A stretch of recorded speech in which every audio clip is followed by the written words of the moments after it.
Truly elite NFL quarterbacks are rare. The type of guy that can come in and completely turn around a team despite problems around him. Justin Herbert is that dude. The second-year passer just outdueled Patrick Mahomes, and boy, do the Los Angeles Chargers suddenly look scary good.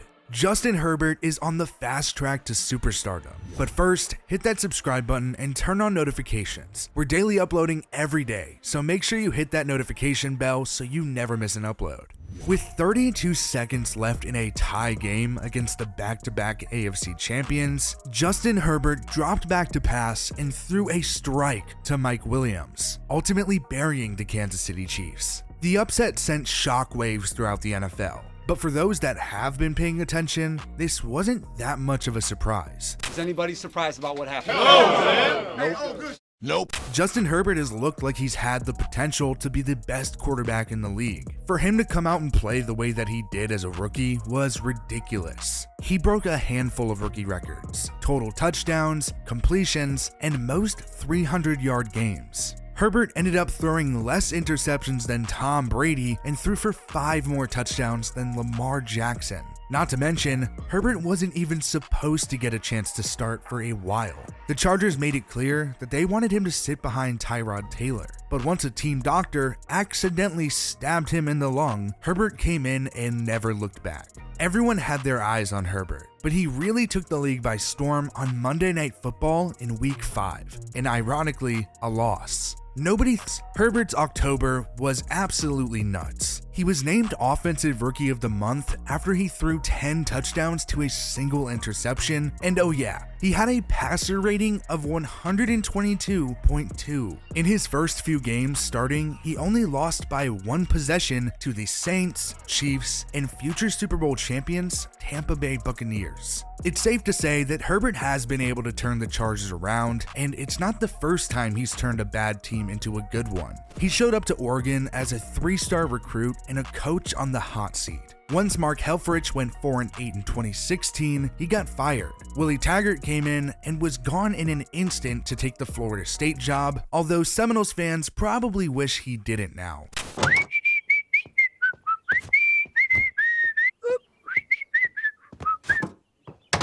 That put interim head coach Mario Cristobal in charge, Herbert's 3rd coach in 2 seasons in Eugene. Despite the adversity, Herbert led the Ducks to their first bowl victory since 2014, when they lost in the national championship to Ohio State. Expectations for 2019 were sky high for Herbert, as scouts started to consider him one of, if not the top passer in the class. He lived up to the hype, leading the Ducks to a Pac-12 championship, Rose Bowl victory over Wisconsin, and the number 5 ranking in the country, 1 spot out of the playoffs. Not enough good things can be said about Herbert. He plays with the confidence of an NFL veteran and makes some throws that some pros wish they could make. Herbert genuinely has the chance to become one of the best quarterbacks in the league before we know it. There isn't a glaring issue like there was with Lamar Jackson when he started to dominate. Everyone still had questions with his passing ability, but there isn't anything crazy like that with Herbert. He makes great throws, makes good decisions, and can use his legs if he needs to.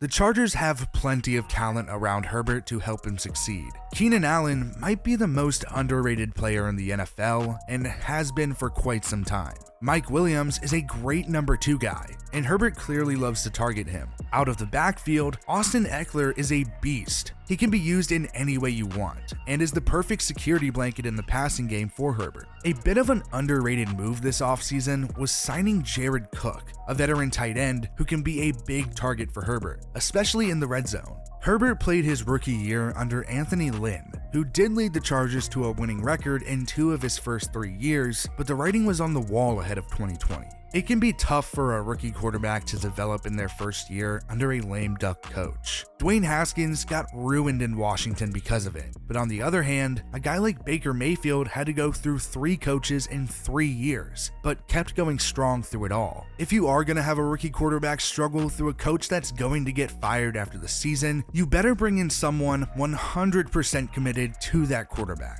And the Chargers did just that by hiring Brandon Staley.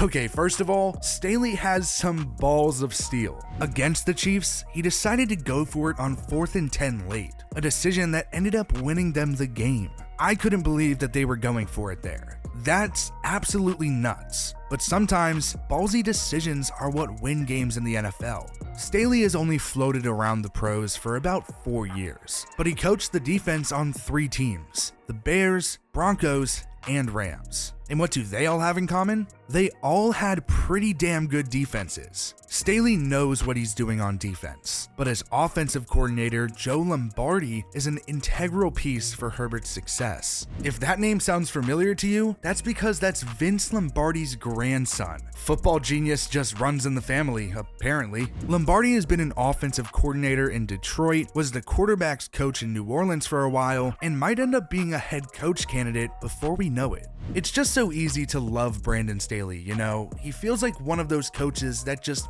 has it. Staley is going to do everything he can to win, and is willing to make crazy decisions to get there. It's the same kind of thinking that's paid off well for Andy Reid and Sean McVay, playing for the win instead of sitting back and being conservative.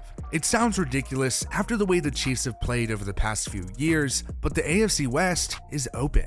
The division standings after 3 weeks are insane. 3 of the 4 teams have a winning record. The only losing record? The Chiefs. The Chargers are 2-1. Meanwhile, the Las Vegas Raiders and Denver Broncos are undefeated. The Raiders might hold up to be good. Remember, they beat Kansas City last season and were really good at times. The Broncos, well, they've really only played arguably the 3 worst teams in football: the Jaguars, the Jets, and Giants. I think they have a good roster, but ultimately they'll probably fall to the bottom of the pack eventually. Justin Herbert is without a doubt an absolute stud. I would assume there are plenty of teams that are looking back at the draft now and really wishing that they took that shot on Herbert like the Chargers did. He plays consistently, and there's no doubt that he has all the tools that are going to help him elevate his play. If I'm going to be honest, I could see a Mahomes versus Herbert being the Brady versus Manning of the future generations. Regardless, I think the Chargers have found their guy who's going to stick with them long term, and honestly, I think Justin Herbert has what it takes to go the distance. It also helps that I believe that the Chargers have one of the most well-rounded rosters in the NFL right now. Not only is there talent on the offensive side of the ball in Austin Eckler, Keenan Allen, Mike Williams, and the list can go on, but that defense is also legitimately solid, and I think the addition of Staley only helps bolster that. Joey Bosa plays great when he's on the field, and yeah, you lost Melvin Ingram to the Steelers, but this year the Chargers with Staley now changed to a 3-4 defensive scheme as opposed to their 4-3 that they've been running, and it seems like Bosa's adjusted well to his new role. And let's not forget,